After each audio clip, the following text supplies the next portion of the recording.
안녕하세요. 직장고수입니다. 오늘은 신입사원에 대한 얘기를 하고자 합니다. 신입사원 1년, 향후 10년을 좌우한다는 주제입니다. 지금 한창 시즌이죠. 신입사원들이 각 회사에서 OJT 교육을 받고 있거나 새로운 부서에 배치되어 가지고 상사, 선배들하고 관계를 형성해 가면서 새로운 직무를 배우는 그런 시기죠. 지금 영상을 보고 있는 사람들도 아마 신입사원들일 텐데 혹시 여러분들 지금 여러분들이 보내고 있는 이 시기가 얼마나 중요한 시기인지 생각해 보셨습니까? 제가 앞에서 붙인 주제의 의미입니다. 지금 이 시기는 짧게는 1년, 좀 더 길게는 2년도 될 수 있습니다만은 이 시기를 어떻게 보내느냐에 따라서 여러분들의 정말 직장생활 향후 10년 이상이 달라집니다. 그리고 또 어떻게 보내느냐에 따라 가지고 여러분들이 가는 길은 세 갈래로 나눠지죠. 그 세 갈래 굉장히 의미가 있는 얘기가 될 텐데요. 첫째는 퇴사입니다. 이 시기를 잘못 보내게 되면 퇴사를 결심해서 퇴사를 실행하게 되죠. 두 번째, 향후 10년 정도를 정말 유능한 사원으로 성장해 갈 수 있는 어떤 발판이 되는 그런 이미지를 고착하고 직무 능력을 키울 수 있는 그런 기반이 형성되는 것입니다. 세 번째, 직장에 생존은 하겠지만 그저 그런 사람으로 각인이 되고 역시 직무 능력 역시 그저 그런 수준으로 갈 수 있는 그런 방향의 사람이 되는 거죠. 이 정도로 이 1년이 굉장히 중요한 의미를 갖습니다. 그럼 퇴사부터 한번 따져볼까요? 통계에 의하면은 대졸 사원이 입사 후 1년 이내에 퇴사하는 비율이 28% 정도 된다고 합니다. 4명 중에 1명이 퇴사한다는 얘기죠. 그리고 그 퇴사의 가장 큰 비중을 차지하는 이유가 약 절반 정도가 조직 직무 적응 실패라고 그러는데요. 쉽게 얘기하면 제가 보기엔 그렇습니다. 상사나 선배 중 구성원들하고 관계에 실패한 거하고 두 번째는 자기가 부여받은 직무가 자기 적성에 맞지 않거나 뭔가 재미가 없다든지 그런 이유가 되겠죠. 근데 이런 경우에도 지금 밀레니얼 세대들이 퇴사를 조금 쉽게 받아들이는 경향은 있습니다만은 정말 적성이나 가치관하고 맞지 않는다든지 혹은 확실하게 내가 가야 될 길이 아니다라고 판단해서 그만두는 경우는 당연히 그렇게 해야 된다고 봅니다.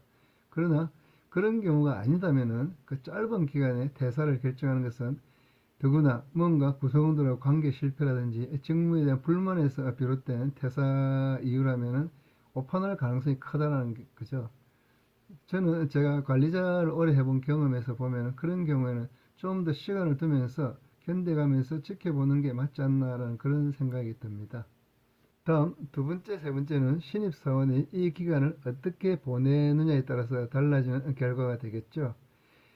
여기에 대한 정보는 인터넷상에도 사랑받는 신입과 꼴불견 신입의 차이라든지 신입이 갖춰야 될 예절 또는 복장 등 많은 정보가 있습니다만 저는 한마디로 공감 능력의 발휘라고 표현을 하고 싶습니다.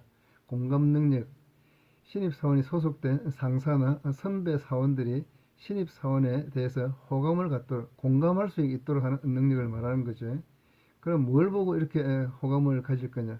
결국 다른 말로 바꿔 말하면 태도가 되겠습니다. 물론 신입사원이 모든 부분에서 모범적인 태도를 보여야 된다고 얘기할 수 있겠습니다만 가장 중요하게 여기는 세 가지가 무엇일까? 저는 그 부분에 대해서 얘기를 하고 싶습니다. 여러분, 태도가 모든 것이다 하는 말 들어봤습니까? Attitude is everything. 습관과 태도가 성공을 부른다는 말입니다. 지금 여러분은 상사와 선배들과 좋은 관계를 만들어 업무를 배워야 하는 시기입니다. 그러기 위해서는 상사와 선배들이 여러분들을 좋은 구성원으로 공감하도록 만드는 게 필요하죠. 그러기 위해서 가장 중요한 태도가 첫 번째, 활기찬 인사 태도입니다. 즉, 출근 시나 사람들을 만났을 때 밝은 모습으로 안녕하십니까? 그리고 고마운 일이 생기면 고맙습니다. 감사합니다. 그리고 미안한 일이 생기면 미안합니다. 죄송합니다.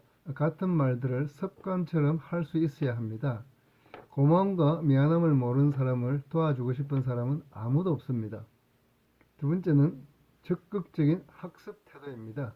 가르쳐주는 선배를 움직이는 힘은 배우려는 여러분들의 적극적인 열의와 태도일 것입니다. 가르쳐 준 것 외에 여러분들 스스로 연구를 통해서 학습 범위를 넓혀야 되고, 모르는 것이 있으면은 선배가 구차할 정도까지 물어보는 것도 좋은 태도라 할 수 있습니다. 지금 시대는 선배들이 스스로 아주 세세한 부분까지 가르쳐주는 그런 시대가 아닙니다. 얼마나 많이 배워갈 것이냐 하는 것은 여러분들 스스로의 열의와 노력에 달려 있다고 할 수 있습니다.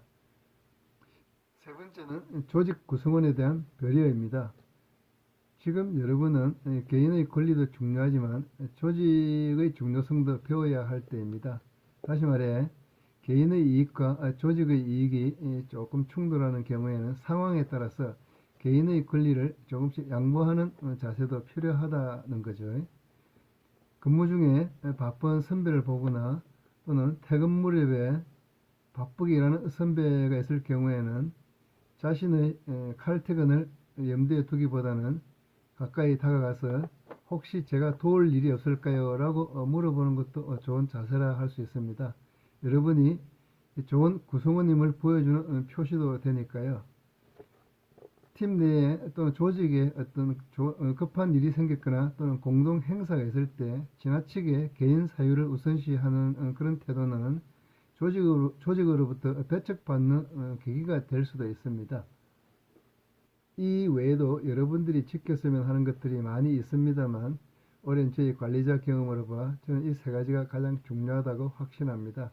올 한 해 하루하루 쉽지 않은 날들이 계속 되겠지만, 제가 말씀드린 첫 번째 활기찬 인사, 두 번째 적극적인 배움, 세 번째 조직 구성원 배려, 이 세 가지 항목을 잘 실천해서 앞으로 여러분들이 조직 내에서 탄탄한 입지를 구축하는 데 큰 힘이 되었으면 좋겠습니다. 올 한 해 여러분들의 건성을 기원합니다. 감사합니다.